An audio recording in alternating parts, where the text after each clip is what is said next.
তো বন্ধুরা চলে এলাম আমার প্রিয় জায়গায় রান্নাঘর। সেখানে আমি দেখো এসে পনিরটাকে কেটে লবণ হলুদ মাখিয়ে নিয়েছি। এখানে মটরশুঁটি ছুলে নিয়েছি, এখানে বেগুন কেটে নিয়েছি, এখানে ফ্রাইং প্যানে তেল বসিয়ে দিয়েছি, এখানে জমি থেকে যে আলুটা নিয়ে আসলাম সেটাকে আমি বসিয়ে দিয়েছি।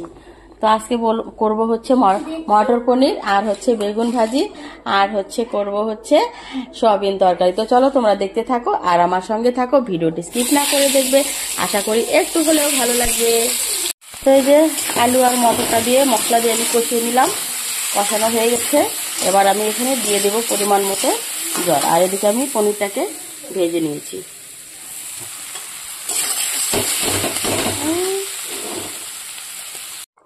তো জল দিয়ে দিয়েছি বন্ধুরা, তরকারি মোটামুটি হয়ে এসছে। এবার আমি এখানে ভেজে রাখা পনিরগুলো দিয়ে দেব।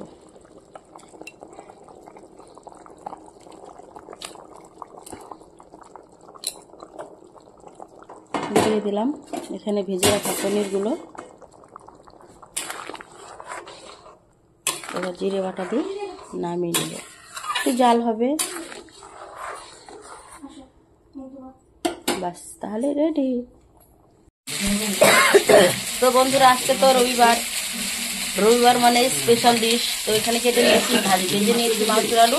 এদিকে চচ্চড়ি, ছোট মাছের চচ্চড়িটা নামিয়ে ফেলেছি, এদিকে ছোট মাছটা ভেজে রেখেছি, একটু মাখা মাখা তরকারি করবো। আর এদিকে আমি বসিয়ে দিয়েছি মটন। দেখো মটনটা মোটামুটি কষানো হয়ে গেছে, লাল লাল ঝাল ঝাল করে মটন বানাবো। কাঁচা লঙ্কা বাটা দিয়ে তরকারি, তো কালাটা সেরকম দেখা যাচ্ছে, আর কালাটা কিন্তু ন্যাচারাল একদম দারুণ হচ্ছে।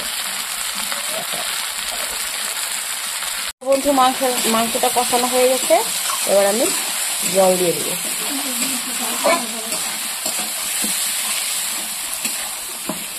দেখো মনে হচ্ছে কি সয়া সস দিয়েছি মাংসতে।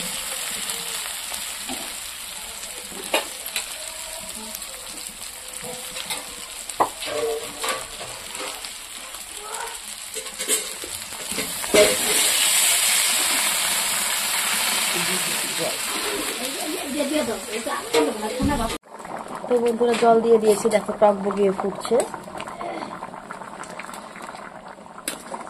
এবার আমি গোটা গরম মশলাটাকে বেটে নেবো শিলপাটাতে, যে নিয়ে নিয়েছি, এবার আমি বেটে নেব। এদিকে বসিয়ে দিয়েছি আলু আর বেগুনটা কষিয়ে নেবো, ছোট মাছটা দিয়েছি, মাথা মাথা করে করবো। এদিকে মাংসটাকে নামিয়ে ফেলেছি।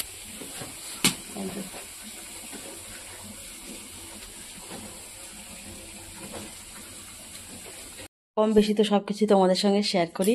তো দেখো রাতের খাওয়া দাওয়া হয়ে গেছে, তো বাসনগুলো ধুয়ে নিলাম একদম সব মানে যতটুকু আমাদের আর কি লেগেছে, আজকে তো কমই লেগেছে। তো ধুয়ে ঠিয়ে পরিষ্কার করে রাখলাম। তো ঘরটার মোছা হয়ে গেছে, চলো এবার শুতে যাওয়া যাক। তো শুভরাত্রি প্রিয় বন্ধুরা। তো আজকের ব্লগটা এতটুকুই। তোমাদের ব্লগটা যদি ভালো লাগে তাহলে লাইক কমেন্ট শেয়ার করে আমার চ্যানেলটিকে সাবস্ক্রাইব করে দিও। টাটা বাই বাই, দেখা হচ্ছে নেক্সট কোনো ব্লগে। Good night.